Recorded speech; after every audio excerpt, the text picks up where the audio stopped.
In Afghanistan, every combat outpost seems to have at least one dog. You could call them strays, but every dog here seems to be a stray of some kind, moving from family to family, village to village. American soldiers give them food and affection, and the dogs stick around. This is our dog, Blondie, as the Germans called her. She was a little bit mean when we first met her, so after that she chilled out with us. Many are aggressive toward Afghans, but loving with American soldiers.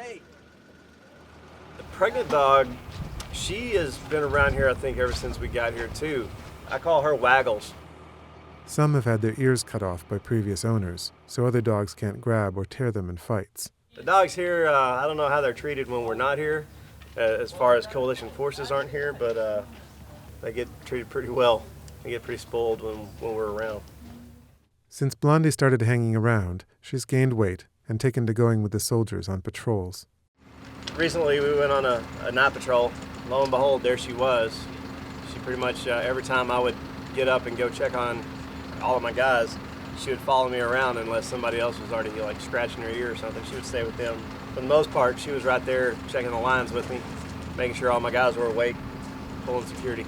It's kind of cool having her out there with us. She's our little war dog. Dogs like Blondie can help with security, warning the soldiers when someone's approaching. But if they bark on night patrols, they can give away the soldier's location. And commanders don't like them because they carry disease and leave droppings everywhere. They'll typically order them removed if they spot them.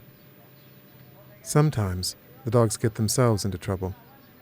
Blondie ended up getting aggressive with some Afghan children and was shot by German soldiers. You know, they had to do what they had to do.